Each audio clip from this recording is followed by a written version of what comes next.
Bismillahirrahmanirrahim. Assalamualaikum warahmatullahi wabarakatuh.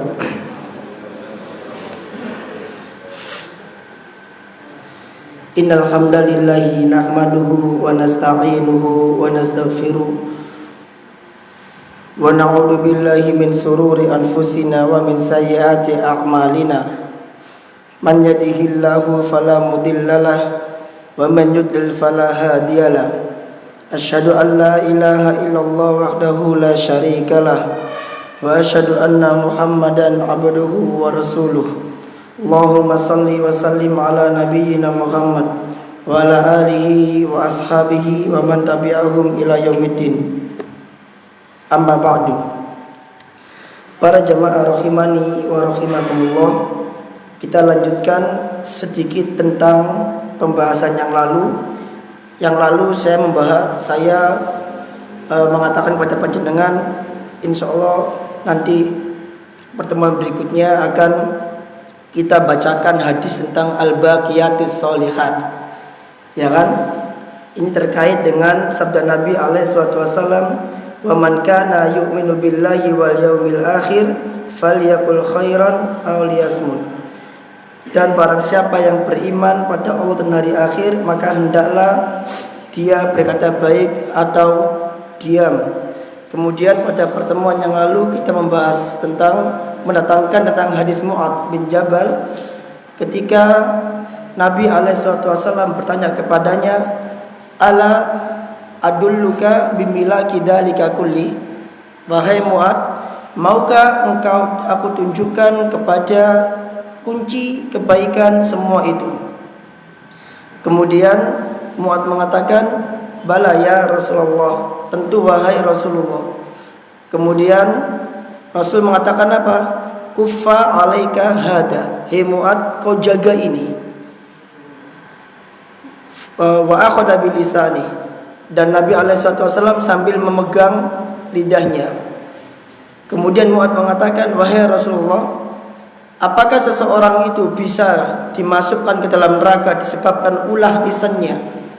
Kemudian Nabi mengatakan, sakilatka ummuk ya Mu'adz, celakalah wahai ibumu. Sakilatka ummuk ini bukan doa, ya, tapi ini merupakan ucapan yang biasa diucapkan oleh orang-orang Arab. Sakilatka ummuk ya Mu'adz, celakalah ibumu wahai Mu'adz. Wa hal yakubbun nasu finnari ala wujuhihim aw ala manakhirihim illa khasaidu alsinatihim. Tidaklah seseorang itu diseret wajahnya ke dalam neraka atau ditelungkupkan ke dalam neraka melainkan disebabkan ulah lisannya. Nah, kemudian saya di sini mengatakan tentang permasalahan al-khirsu ala qaulil khairi, yaitu semangat untuk mengucapkan ucapan yang baik. Dan di antara bentuk mengucapkan ucapan yang baik yaitu dengan cara mengucapkan al-baqiyatus sholihat. Al-baqiyatus sholihat. Apa al-baqiyatus sholihat?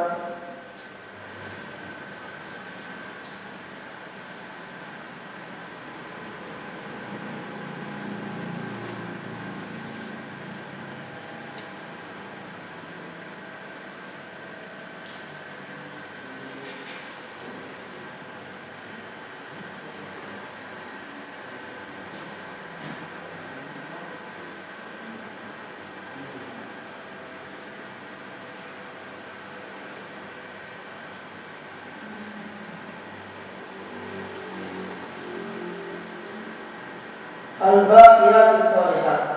Al-baqiyah itu artinya adalah sesuatu yang kekal. Spidolnya berarti ya. Ini ada.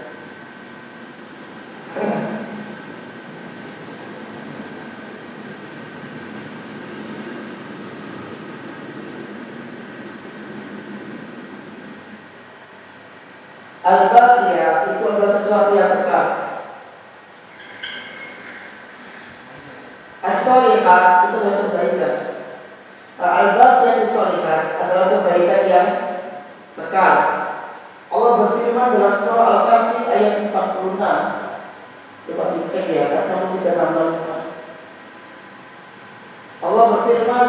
wal baqiyatus shalihatu khairun thawaban inda rabbika wa khairun amala. Dan al-baqiyatus shalihat adalah pahala yang baik, pahala terbaik yang ada di sisi Rabb kamu, dan juga harapan terbaik yang ada di sisi Rabb kamu. Al-baqiyatus shalihat adalah 4 ucapan zikir, yaitu tasbih, tahmid, dan takbir, kemudian ucapan la ilaha illallah wahdahu la syarikalah, dan seterusnya ya.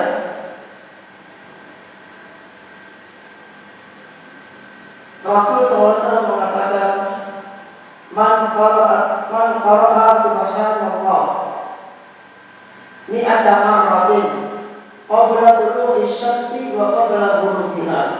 Barang siapa yang mengucapkan tasbih sebanyak 100 kali sebelum matahari terbit dan sesudah matahari dan sebelum matahari tenggelam, karena afdalu min mi'ati badanatin, maka itu lebih baik daripada membeli 100 ekor unta.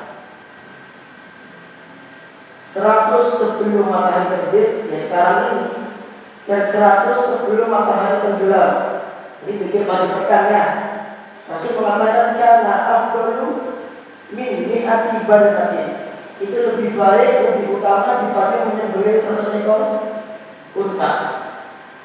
Wa man qala at-tahmid wa man qala alhamdulillah, barang siapa yang mengucapkan alhamdulillah mi'ata marratin sebanyak 100 kali qabla tulu'i syamsi wa qabla ghurubiha, sebelum matahari terbit dan sebelum matahari tenggelam, dikir pagi dan petang, karena afdalu min mi'ati farasin tuhmatu ala sabilillah, jadi lebih baik dibanding 100 ekor kuda yang berperang di jalan Allah. Tuhmatu fi sabilillah, yang dibawa untuk berperang di jalan Allah, dan bahagia sholihat. Wa man qala at-takbir wa man qala Allahu akbar, dan barang siapa yang mengucapkan Allahu akbar mi'ata marrah 100 kali qabla tulu'i syamsi wa qabla ghurubiha, sebelum matahari terbit dan sebelum matahari tenggelam, karena afdalu min mi'ati raqabatin, yaitu lebih baik dibanding orang yang membebaskan 100 orang budak. Ini pahalanya. Dan yang terakhir, ini yang susah. Ada diam aja. Biasanya di buku dia tertulis kalau males dibaca sekali aja. Berarti yang jangan baca sekali, jangan orang yang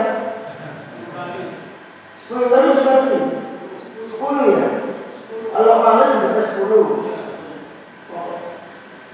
Di hadisnya ini, man qala la ilaha illallah wahdahu la syarikalah, barang siapa yang membaca la ilaha illallah wahdahu la syarikalah lahul mulku wa lahul hamdu wa huwa ala kulli syai'in qadir mi'ata marrah 100 kali qabla tulu'i syamsi wa qabla ghurubiha, sebelum matahari terbit dan sebelum matahari tenggelam, maka tidak ada orang yang lebih baik dari dirinya kecuali orang yang membaca lebih banyak dari dirinya. Berarti 100 kali itu bukan batasan maksimal. Ketika dia membaca 101 kali, kemudian ada orang lain yang membaca 102 kali, maka di hari itu orang tersebut lebih baik dibanding dirinya. Ini pernah disebutkan seperti orang kajian dulu. Anda masih ingat betul? Nah, itu Nabi SAW mengatakan apa tadi?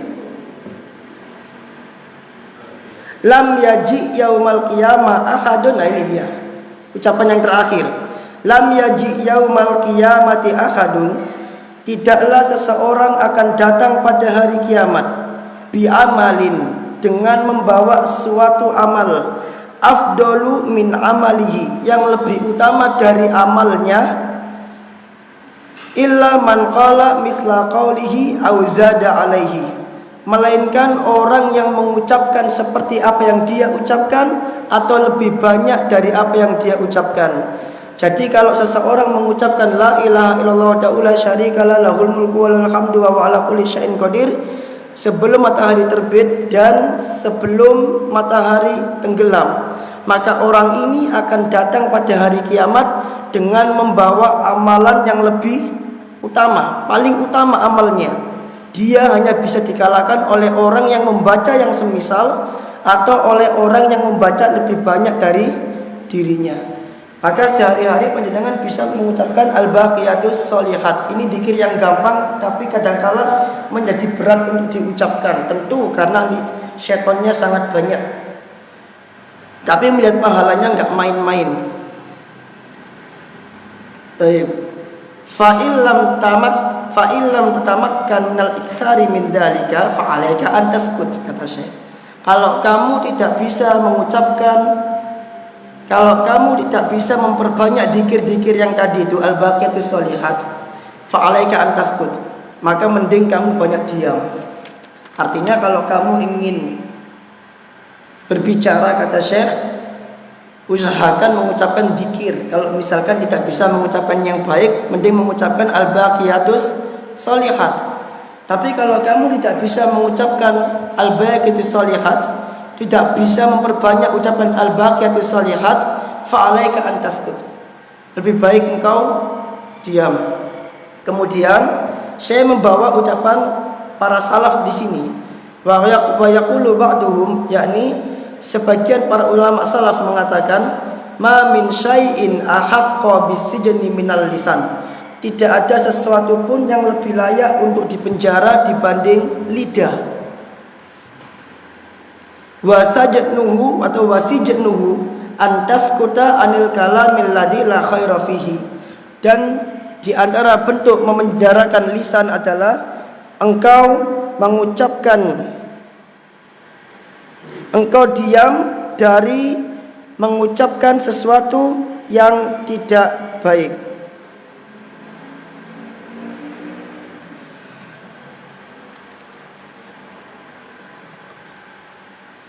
Saya ulangi lagi, tidak ada sesuatu yang lebih berhak dipenjara dibanding lisan. Dan di antara bentuk memenjarakan lisan adalah engkau tidak mengucapkan suatu ucapan yang tidak ada kebaikan di dalamnya. Jadi ini hebat. Lisan bisa ngebuat orang ke neraka, tapi dia juga bisa ngebuat orang masuk ke dalam surga. Berarti tinggal bagaimana kita memperlakukan lisan ini. Para salaf juga mengatakan, sesungguhnya Allah menciptakan untukmu satu lisan dan dua telinga. Hal itu agar engkau banyak mendengar dibanding banyak bicara. Satu aja udah banyak bicaranya, apalagi dua lidah, malah nggak karu-karuan gitu. Kemudian kita masuk ke hadis 103. Naam, tafadhol ya Syekhon Al-Karim.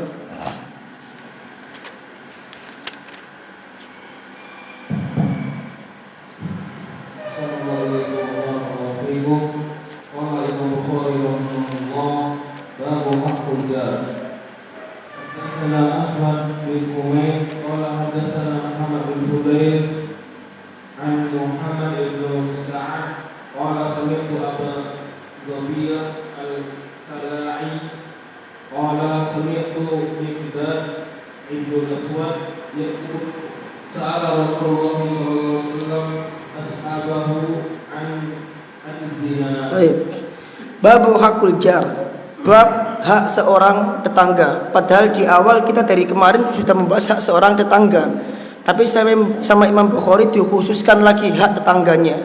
Padahal dari kemarin kita sudah ngebahas hak tetangga, mulai dari berbuat baik kepada tetangga, agungnya hak tetangga, sampai Jibril senantiasa mengulang-ulanginya dan lain sebagainya.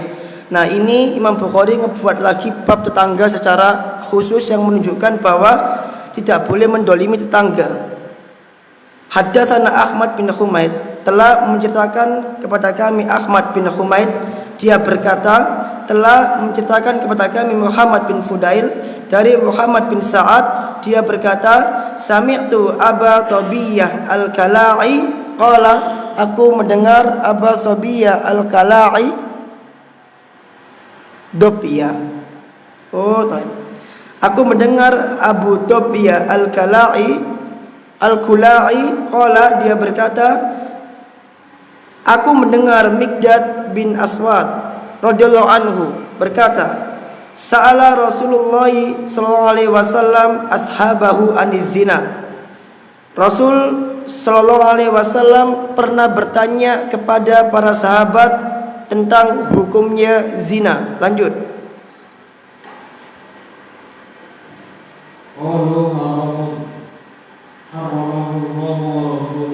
Maka para sahabat mengatakan haram.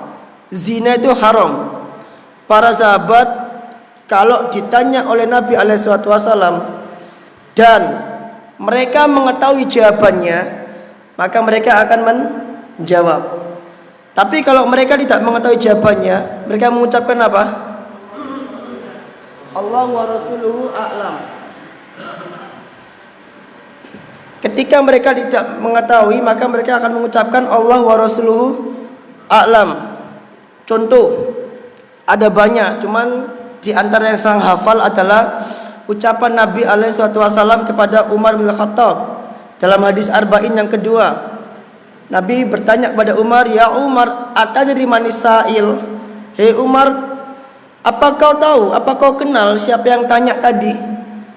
Karena Umar enggak tahu, maka Umar mengatakan Allahu wa rasuluhu a'lam. Allah dan Rasulnya lebih mengetahui. Kemudian Nabi mengatakan fa innahu Jibril atakum yu'allimukum dinakum. Sesungguhnya dia adalah Jibril yang datang kepada kalian untuk mengajari urusan agama kalian. Itu kan waktu itu para sahabat sedang kumpul-kumpul sama Nabi ya. Kemudian tiba-tiba datang orang, entah dari mana dia, dan orang itu tidak pernah dikenal. Kemudian tiba-tiba dia duduk, fa asnada rukbataihi ila rukbataihi. Dia duduk dan menempelkan kedua lututnya kepada kedua lutut Nabi SAW. Kemudian wawadu'a fakhidaihi ala fakhidaihi. Kemudian dia menempelkan kedua telapak tangannya di atas kedua paha Nabi alaihi salatu wasallam. Ceritanya seperti itu. Jadi para sahabat nggak tahu ini siapa, tiba-tiba dia bertanya kepada Nabi alaihi salatu wasallam.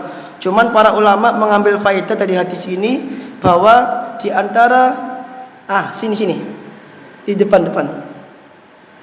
Ana lupa nyiapkan mejanya kemarin. Nah, di depan sini, depan ini, dekat kamera.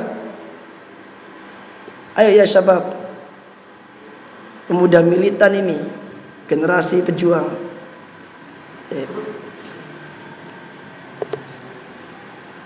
Saya mana tadi? Oke. Cuman para ulama mengambil faedah dari hadis ini bahwa seseorang ketika dia akan bertanya kepada orang lain atau ketika dia mau belajar kepada orang lain itu harus beradab. Jibril mengajarkan kepada kita etika dalam belajar. Di antaranya adalah Jibril menempelkan kedua pahanya kepada kedua paha Nabi alaihi salatu wasallam. Berarti posisinya waktu itu dia duduk di antara dua sujud. Dia duduk di antara dua sujud. Karena kalau bersila nggak mungkin. Para ulama mengatakan di antara duduk etika adalah dengan cara duduk di antara dua sujud ketika bermajelis atau ketika mau belajar. Kemudian apa?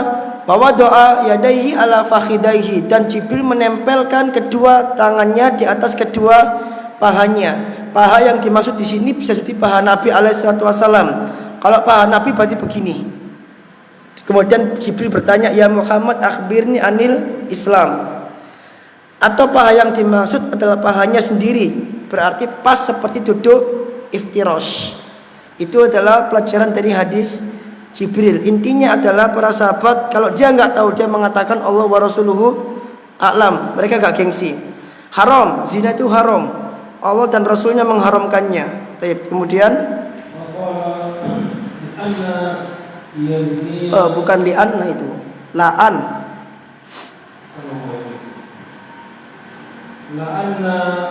La'an yaz, bukan la'anna. Ar-rajulu bi ashri niswatin aisaru alaihi min an yazniya. bi Ini dosanya berkhianat kepada tetangga. Nabi mengatakan zina itu haram. Ya, zina itu haram. Kemudian Nabi mengatakan engkau seseorang berzina dengan 10 orang wanita itu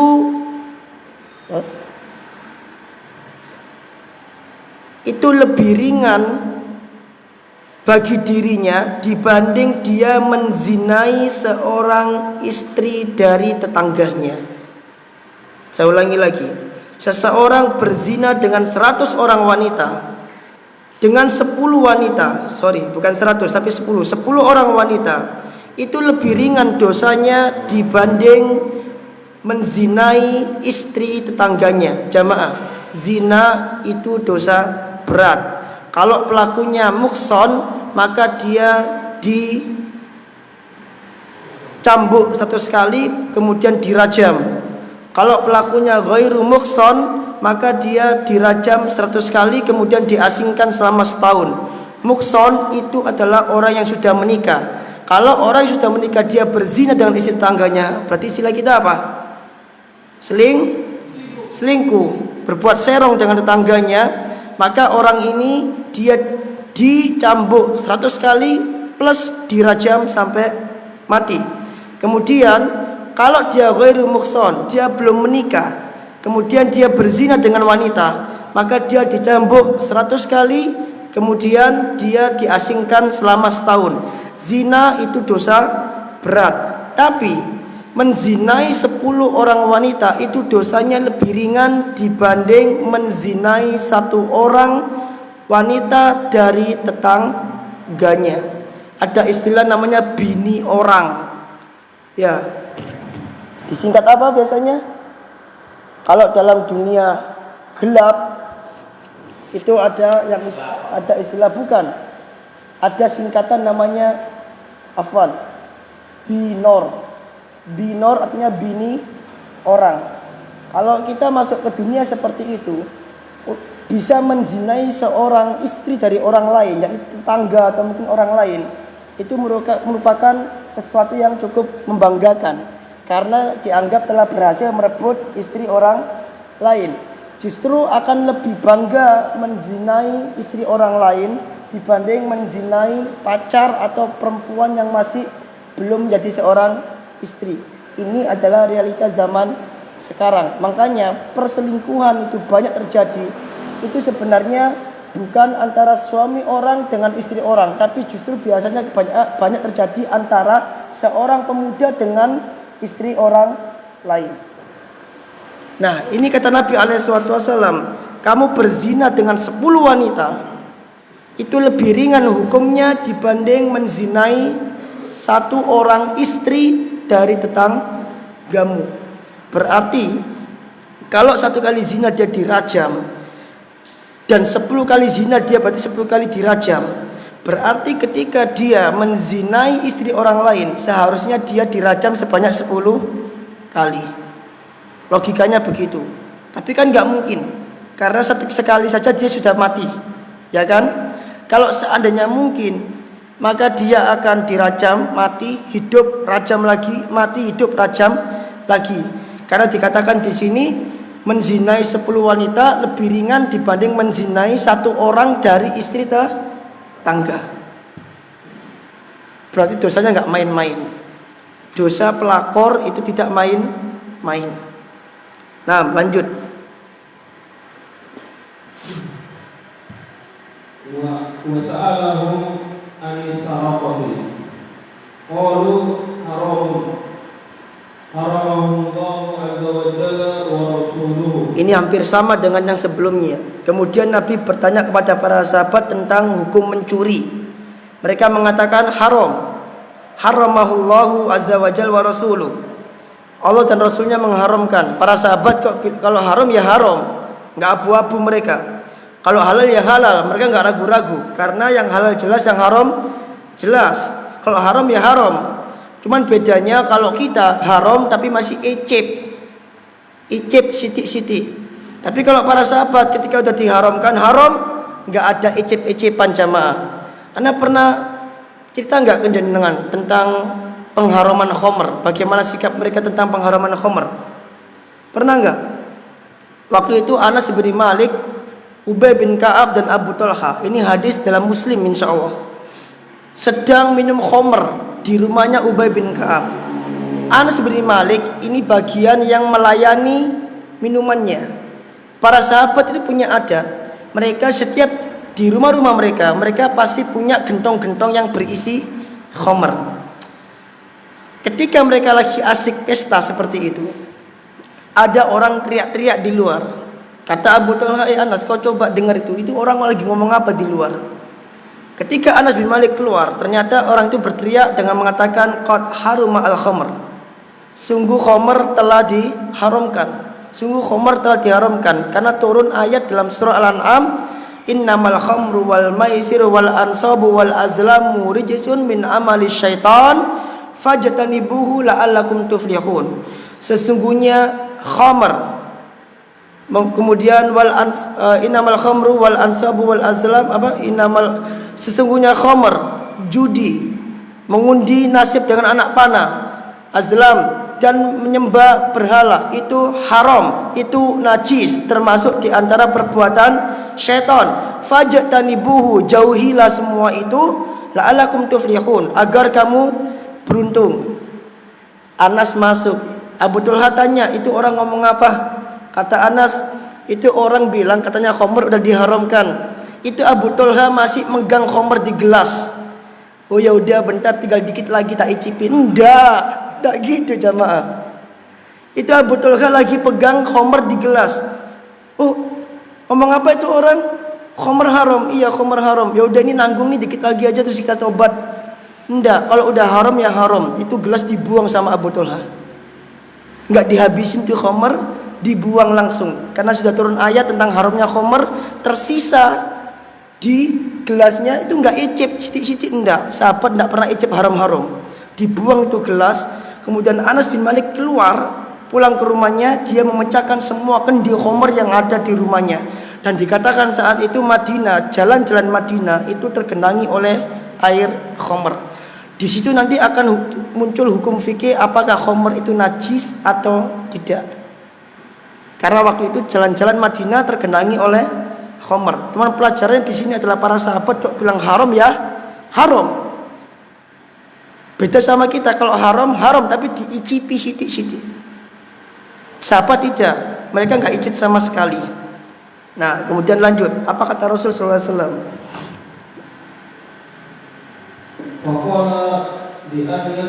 Bukan li'an, la'an. Waqala la'an yasriqu min ashrari ahli abiyati aisaru alaihi min al-yasriqu min baiti jari. Yadni la'an yasriqu, kalau seandainya dia benar-benar mencuri dari 10 rumah keluarganya, kalau dia mencuri dari 10 rumah anggota keluarganya, itu lebih ringan terhadap dirinya dibanding dia mencuri dari 1 rumah milik tetangganya. Jadi kamu mencuri dari 10 rumah anggota keluargamu, itu dosanya tidak ada apa-apanya dibanding mencuri dari 1 rumah yang mana rumah itu milik tetangga.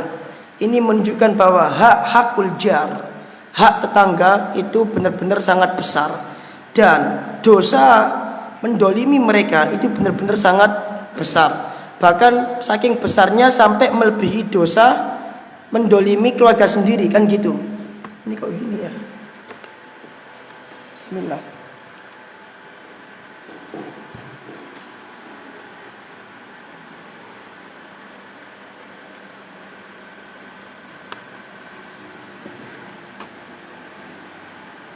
Saya rasa ini kabelnya ini. Ini benar-benar menghambat.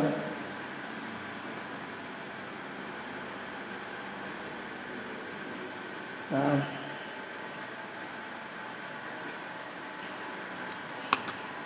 Baik.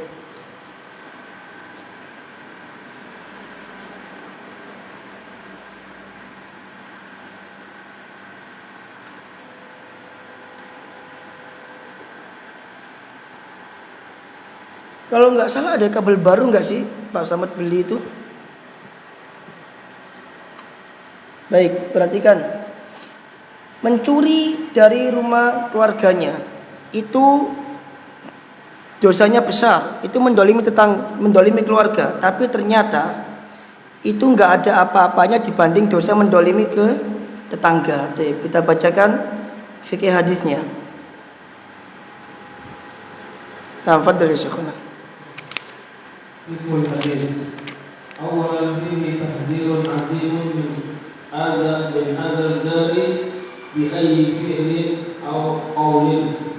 Pada hadis ini terdapat takdir, peringatan keras.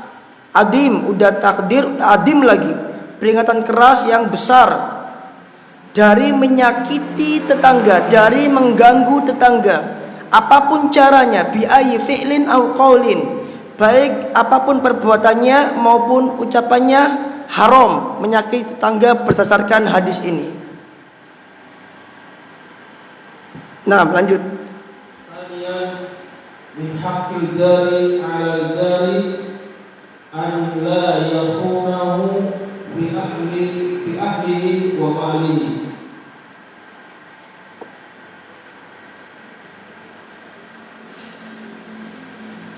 Di antara hak tetangga, min haqqil jar, di antara hak seorang tetangga, alal jari, atas tetangga yang lain, alla yakhunahu fi ahli wa mali, yaitu agar ia tidak berkhianat kepada keluarga tetangga dan juga harta tetangga.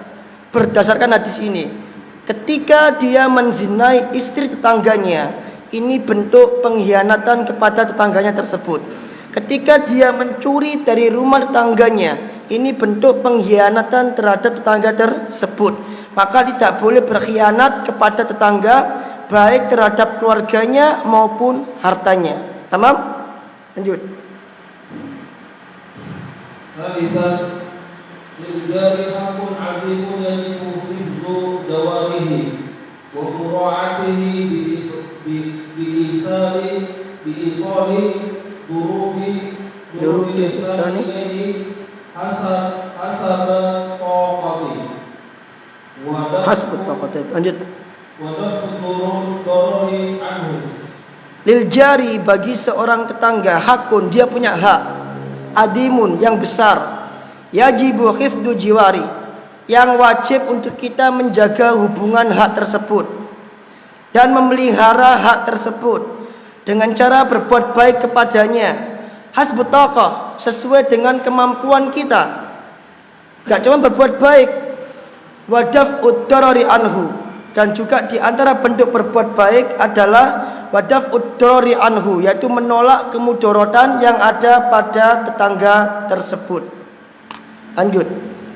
Rabi'an wa fihi anna ba'dal zina akbaru isman wa akbaru wa afsahu min ba'dil akhar. Dan pada hadis ini juga menunjukkan bahwasannya bu'duz zina, dosa zina atau kebencian terhadap zina. Zina itu sesuatu yang dibenci. Tapi kebencian terhadap zina, akbaru ithman wa akbah, merupakan dosa yang paling besar, wa akbah, yang paling kecil, minal bu'dil akhar, dibanding kebencian terhadap sesuatu yang lainnya. Yakni zina kepada tetangga merupakan dosa yang paling dibenci, yang paling keji dibanding zina-zina yang lainnya. Padahal zina itu juga keji, bahkan termasuk fawahish. La taqrabuz zina innahu kana fahishatan. Janganlah engkau mendekati zina, karena zina itu merupakan fahisyah, kekejian. Tapi ternyata ada zina yang lebih kecil lagi, yaitu apa?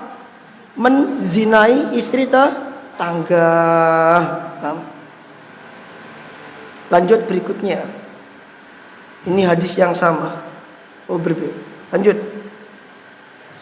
Hadis yang babu yabda'u bil jari.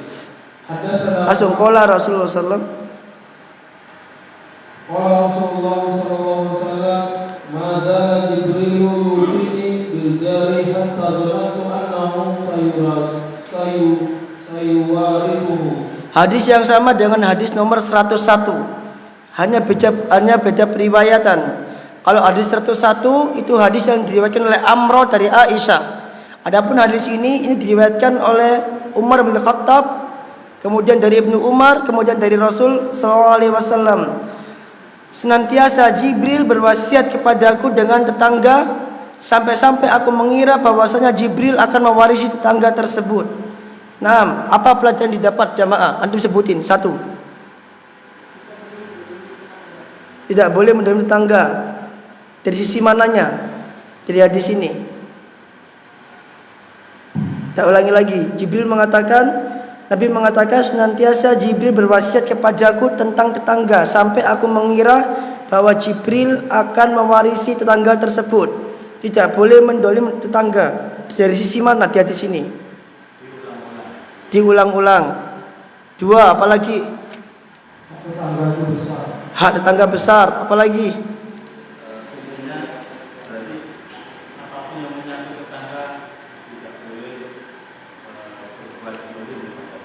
Ya, tapi kalau tetangganya telepon horek pak, cabut kabelnya ya. Kita bangun rumah mahal-mahal, gak punya duit buat bangun rumah, dia telepon horek. Kita punya bayi, nyetel dangdut keras-keras. Apalagi waktu walimah, itu dolim betul itu walimah itu. Walimah tetangga itu benar-benar dolim itu. Kasihan tetangga sebelahnya. Ya kalau tetangga sebelahnya sehat walafiat, kalau punya penyakit jantung, apa enggak jantungnya tuk tuk tuk tuk tuk tuk ngikuti sonnya itu. Ya kan? Itu dolim betul tangga seperti itu. Ya, kalau seperti itu nggak punya hak. Cuman nanti saya ada kisah, Pak. Saya membawakan kisahnya Abu Hanifah di sini. Itu ya. Kemudian hadis yang 105. Mana dia? Baca yang 105. Hadatsana Muhammad bin Salam qala akhbarana Sufyan bin Uyainah an Daud ibnu Syabuli wa Abi Ismail an Ujahid an Abdullah ibnu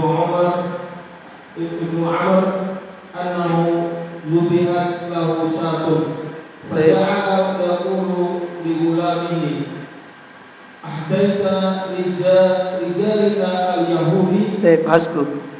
Ini Abdullah bin Amr radhiyallahu anhu. Dia punya tetangga Yahudi, berarti kafir.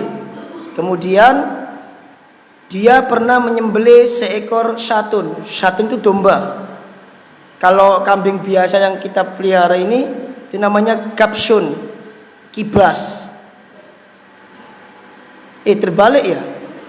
Syatun itu kambing biasa, kalau kibas itu baru domba.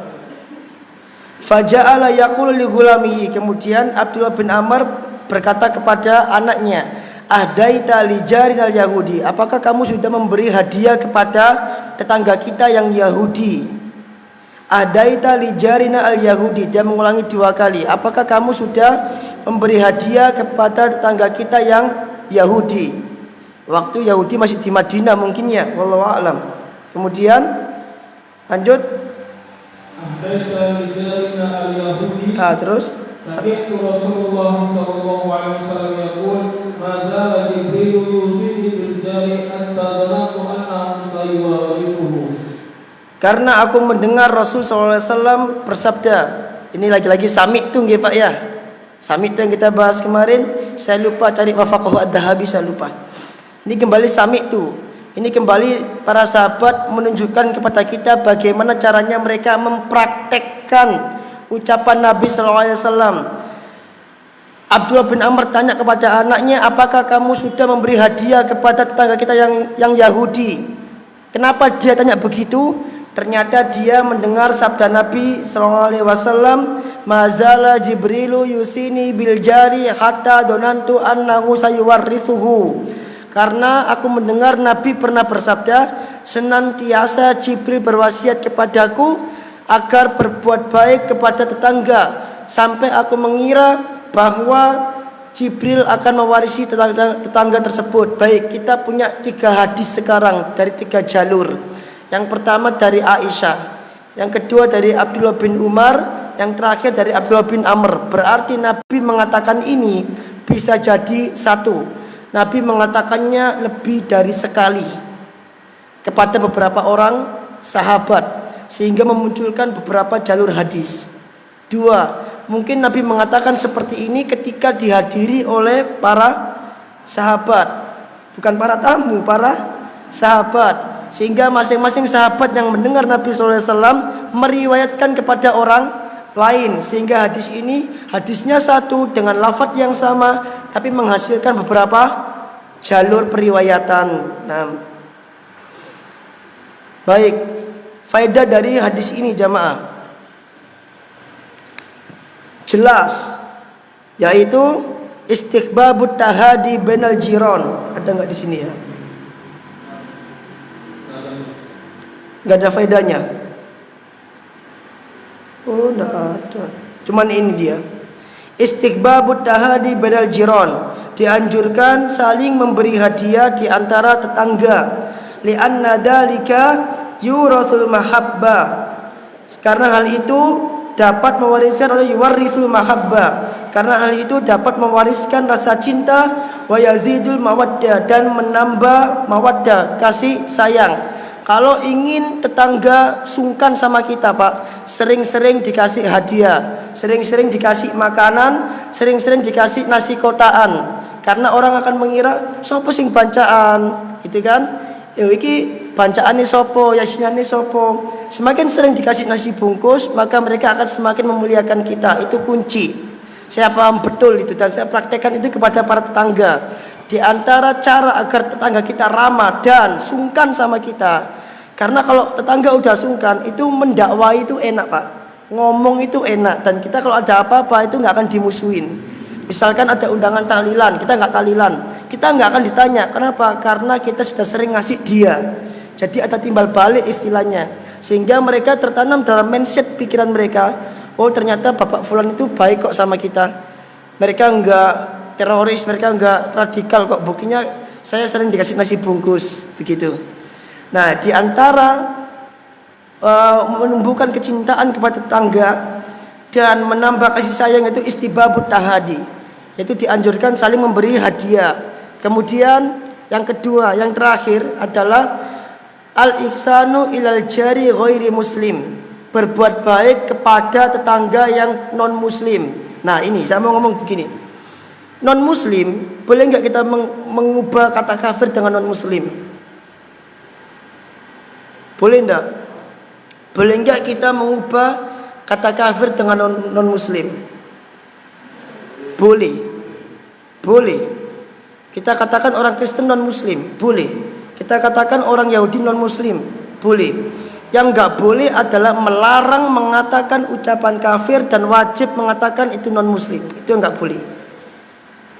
Jadi kata kafir dilarang oleh orang-orang liberal atau orang-orang sekuler karena dengan alasan terlalu radikal. Ini yang enggak boleh. Kenapa? Yang pertama, Allah sendiri yang mengucapkan kata kafir. Kedua, Al-Quran mengkafirkan. Jadi kata kafir itu adalah kata-kata Al-Quran. Melarang mengucapkan kata kafir itu sama saja mengkufuri satu ayat dari ayat-ayat Al-Quran. Kufur satu ayat sama seperti mengkufuri semua ayat dalam Al-Quran. Adapun mengucapkan non muslim itu juga boleh, tapi melarang mengucapkan kata kafir ini yang masalah. Karena ucapan non muslim itu juga ada dalam Al-Quran. Allah mengatakan, kalau nggak salah, saya lupa ayatnya atau suratnya ya. Ayatnya mengatakan min ghairil mu'minina. Antum cari kata-kata itu. Min ghairil mu'minina tawallau. Itu dalam surat An-Nisa. Min ghairil mu'minin, yaitu selain orang-orang mukmin alias non muslim. Boleh. Demikian juga di sini dikatakan al-ihsanu ilal jari ghairi muslim, yaitu berbuat baik kepada tetangga ghairi muslim, non muslim.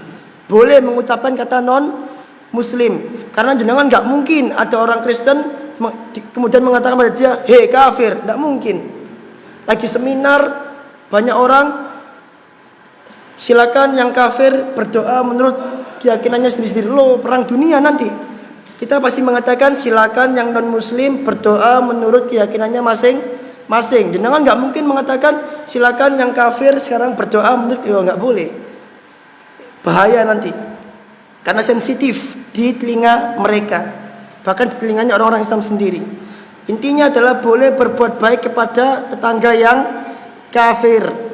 Bahwasanya hal itu memiliki dampak yang luar biasa. Di antaranya apa? Fid da'wati ilallah, dalam rangka berdakwah kepada Allah. Bisyarti amnil fitnah, dengan syarat ketika memberi hadiah itu aman dari fitnah. Contohnya bagaimana? Saya mengatakan di sini, terkadang manusia itu dia memiliki tetangga yang fasik. Tatkala dia mengeluarkan untuk tetangga yang fasik itu zakat, wajaruhu muhtajun, sedangkan tetangganya membutuhkan zakat tersebut, maka dia mengatakan yaqulu la u'tihi, maka dia mengatakan aku nggak dikasih zakat. Dia ngebuat fitnah. Jadi boleh memberi hadiah kepada tetangga dengan syarat aman dari fitnah. Au ida arada an yudiya min syai'in min indihi fa innahu yakjubu hadiyatahu anhu.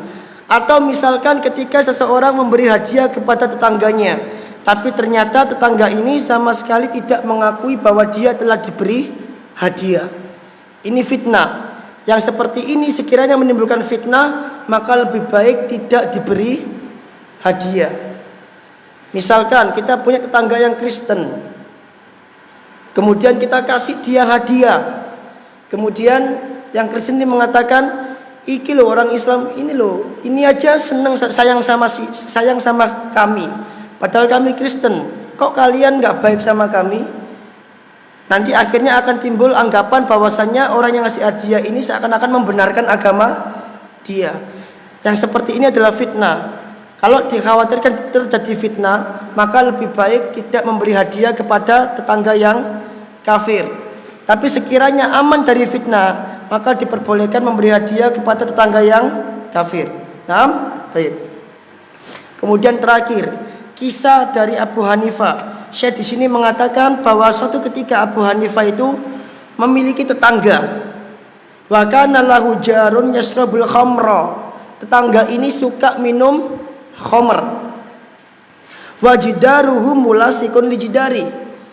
Temboknya itu nempel sama temboknya Abu Hanifah. Fa kana huwa yuqbilu ala salatil bil lail wa jaruhu yuqbilu ala syarabihi. Setiap malam ketika Abu Hanifah mulai untuk sholat malam, maka tetangganya mulai untuk minum khamr. Jadi dia minum khamr pas dengan waktu di mana Abu Hanifah mulai sholat malam. Dan setiap kali minum khamr itu dia mabuk-mabukan, itu dia pasti nyanyi. Nah, suatu ketika tiba-tiba suara teriakan dia nggak terdengar. Maka Abu Hanifah tanya, ini tetangga ini di mana kok nggak pernah lagi kedengaran suaranya, teriak-teriaknya? Kemudian orang lain mengatakan dibawa Satpol PP, maksudnya dibawa apa? Penguasa, dibawa tentara penguasa, Satpol PP begitu kan? Satpol PP kan tentara penguasa toh? Ya, dibawa tentara penguasa. Nah, karena dia diamankan oleh penguasa, maka dia bersyair, ada'uni wa ayyafatan ada'u. Mereka telah menyanyiakan diriku. Pemuda mana yang mereka sia-siakan? Liyaumin karihatin, pada hari yang dibenci, wasidadi thaqri, pada hari di mana mulut tidak bisa berucap, karena ketika ditangkap dia nggak bisa berucap apa-apa. Itu kan? Nah, karena tetangganya nggak ada, Abu Hanifah menjenguk di penjara. Kemudian Abu Hanifah mengatakan, aku menjengukmu, sekarang apakah engkau akan mengatakan bahwa aku menyanyiakan dirimu? Kemudian orang ini mengatakan, qala la wallahi bal ahsanta ilayya.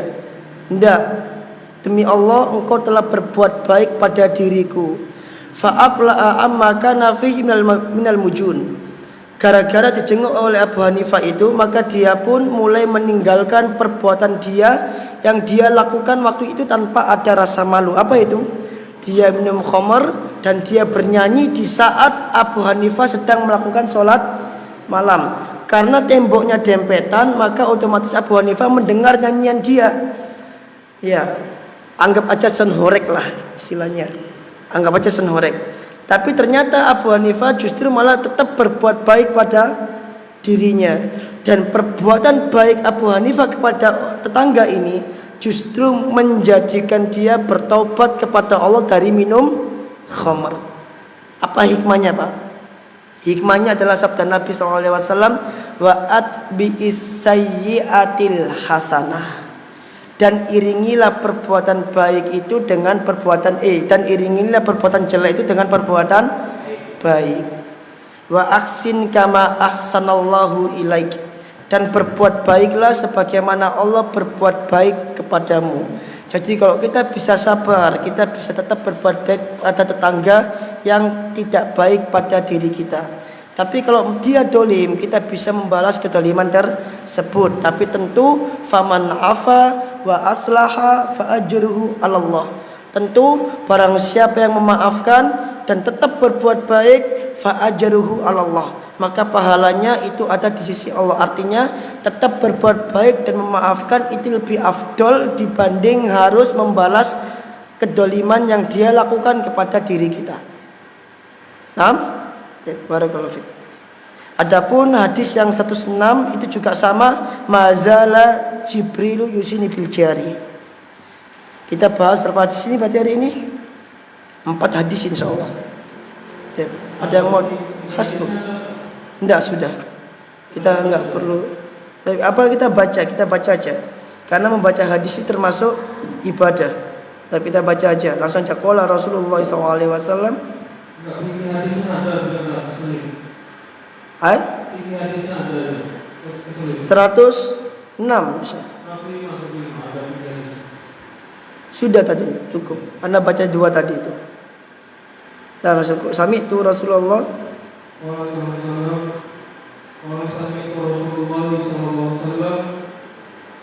Yaqul madza Jibril yusini bil jah hatta dhanantu annahu sayuwar la yuwarithu. Nah, beda lafaz tapi intinya sama. Ada yang bisa ngerti kan? Kita sudah bahas di sini 3 kali loh. Ayo, artinya apa ayo? Mazala Jibrilu, apa? Senantiasa Jibril yusini bil jari, berwasiat kepadaku tentang tetangga, hatta sampai atau sehingga donantu aku mengira annahu bahwasanya Jibril la yuwarrithuhu benar-benar akan memberi warisan atau mewarisi tetangga tersebut. Nah, membaca saja sudah merupakan ibadah. Barakallahu fiik. Wallahu taala alam bisawab. Ada yang mau bertanya? Fadhil. Nah. Assalamualaikum. Ketika tadi bisa para sahabat sedang pesta khamar. Baik, kita ganti diksi pesta. Karena kalau pesta ini viral bahaya. Sedang minum khamar bersama-sama. Ketika turun ayat pengharaman mereka langsung buang dan meninggalkan khamar. Betul. Masih ada sisanya di dalam gelas. Ya, mereka nggak mengatakan nanggung banget gitu. Nah, ini kata Buddha Isa tanda bahwasanya tauhid atau akidah mereka itu kuat. Sedangkan di dalam kita syariat telah sempurna. Semuanya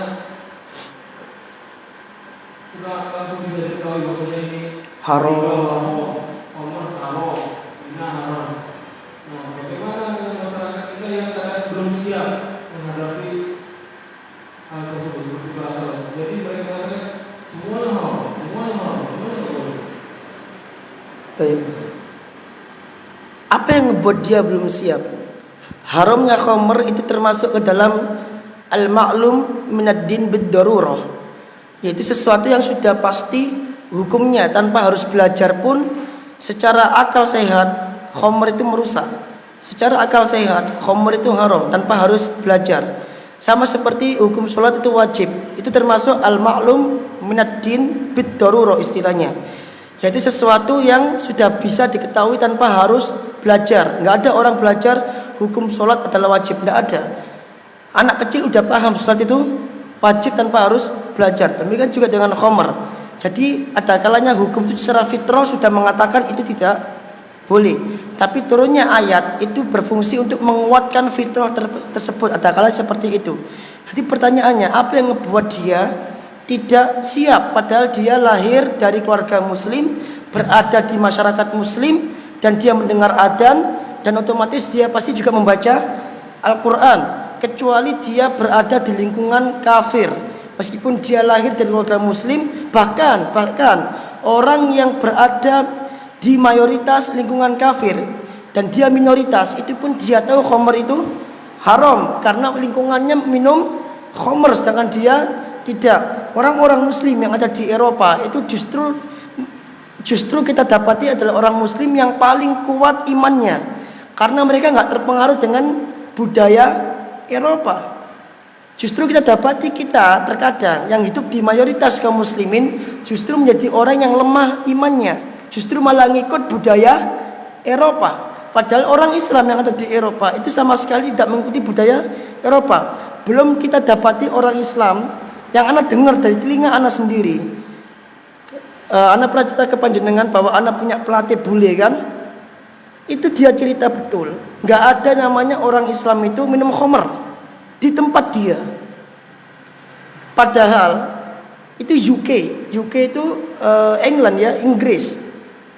Padahal itu mayoritas kafir, mayoritas minum khamr, tapi dia bilang muslim itu minoritas di situ. Tapi aku suka sama mereka karena mereka orangnya baik-baik. Lihat bagaimana Islam itu dipandang oleh orang-orang kafir waktu itu di negara tersebut. Khususnya saksi matanya adalah pelatih saya sendiri. Saya suka dengan mereka orangnya baik. Rumahku sebelahnya masjid, tiap hari saya dengar adzan. Dia bilang begitu. Dan tidak ada satu orang muslim pun yang minum khamr. Jadi kalau mereka yang hidup di minoritas saja, itu mereka nggak minum khamr. Harusnya yang di mayoritas itu lebih siap untuk menghadapi haramnya khamr. Jadi apa yang membuat mereka nggak siap itu? Nggak ada alasan lagi sebenarnya, karena dia masuk dalam al-ma'lum minad din bid-darurah, sesuatu yang jelas hukumnya dan tanpa dipelajari pun sudah diketahui oleh khalayak. Bahkan oleh orang Kristen sendiri pun khamr itu haram gitu. Wallah. Ada lagi? Di awal tadi Pak Ustaz menjelaskan tentang ucapan yang baik, yaitu al-baqiyatus sholihat. Nah, baqiyatus sholihat. Dan tadi zikir pagi yang pertama. Yang saya tanyakan, apakah zikir pagi yang pagi dan petang yang begitu besar sekali pahalanya itu harus sesuai urutan dan juga sesuai jumlahnya? Sedangkan manusia ini kadang lalai, jadi kuatnya sekian. Apakah juga terhitung pahala? Dan pahalanya tidak sesuai apa yang disyariatkan itu bahasa. Katakan 100 tapi kurang dari 100. Dasar umum. Yang pertama, apakah harus sesuai dengan urutan? Tidak harus sesuai dengan urutan. Urutan yang ada di dzikir pagi petang itu adalah ijtihad para ulama.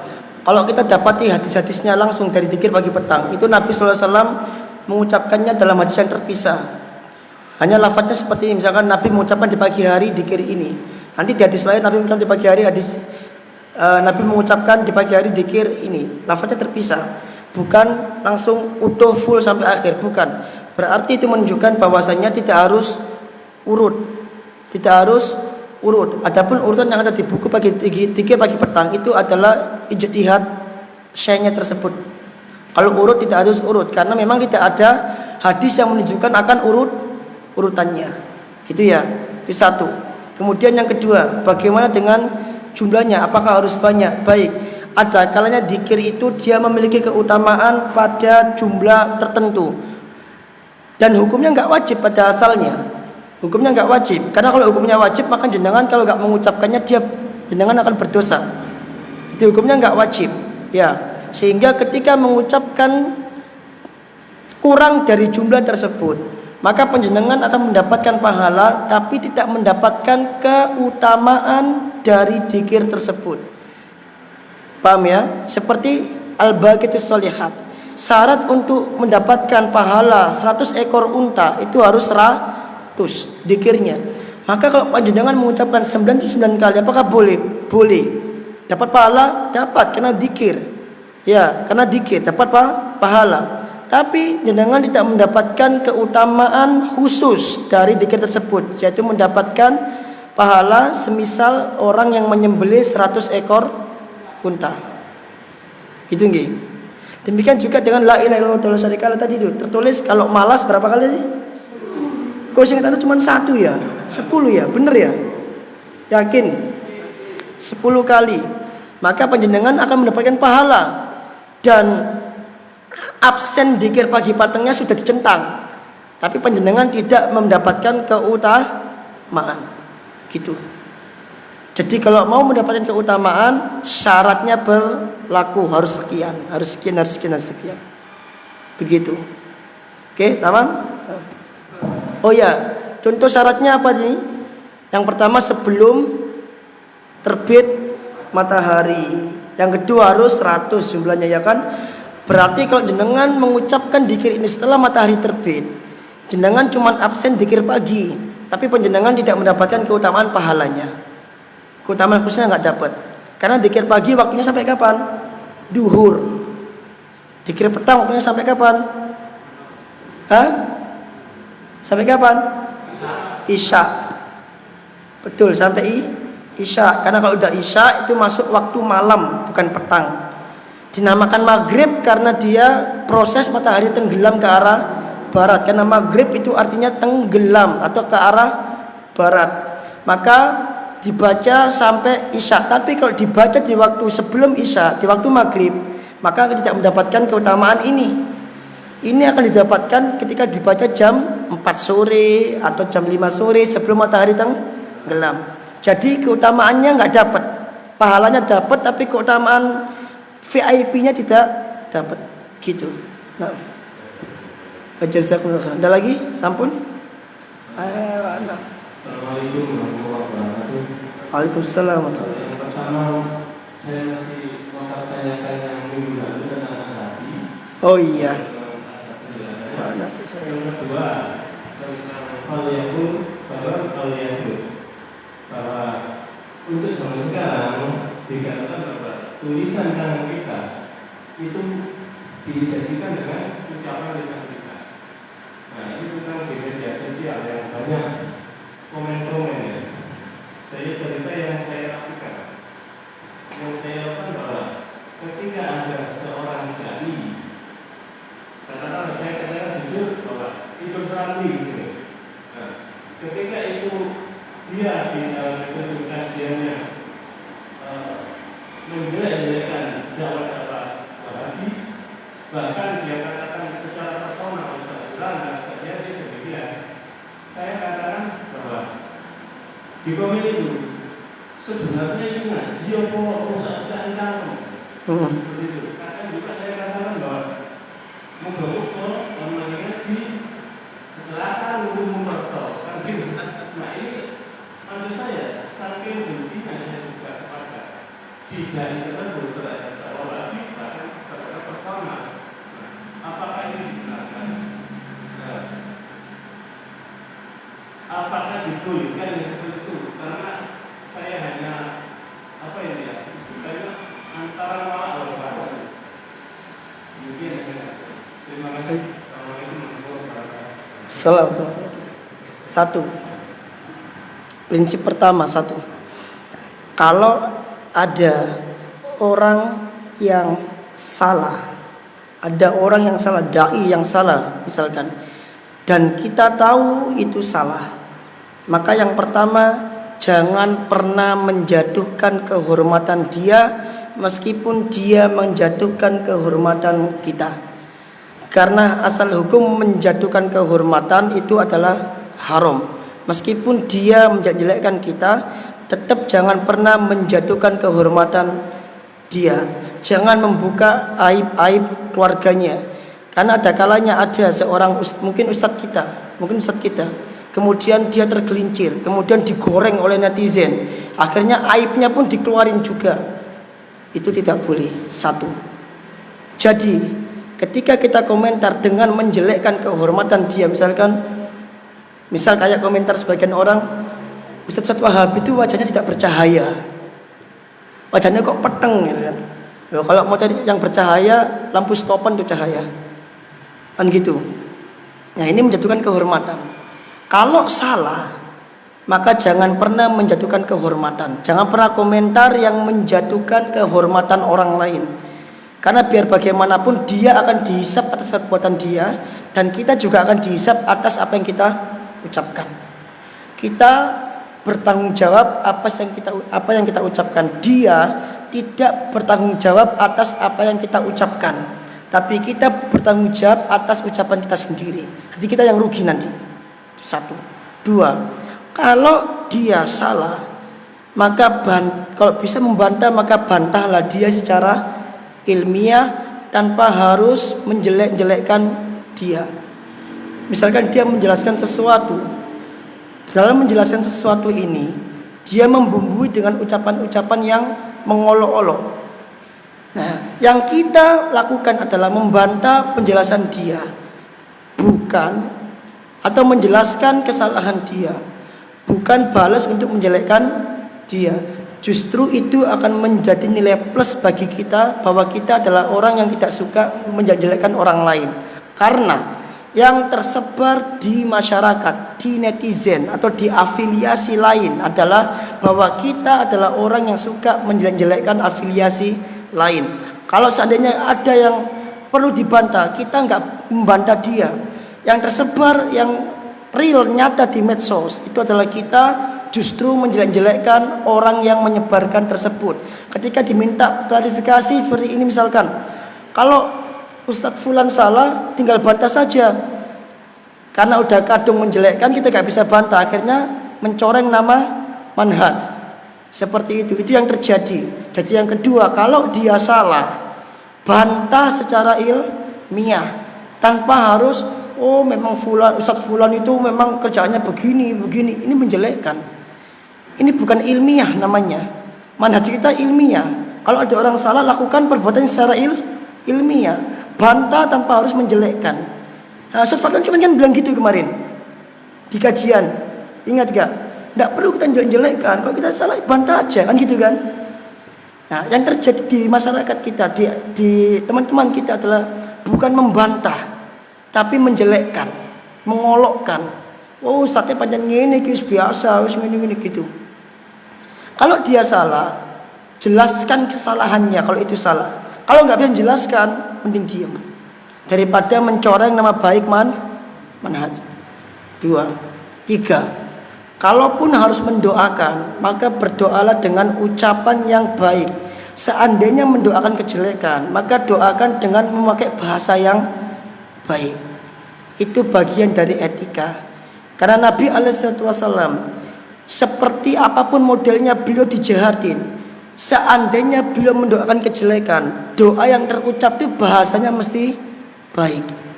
Tidak seperti tadi, afwan, kayak cangkem, itu kan kasar, itu nggak baik.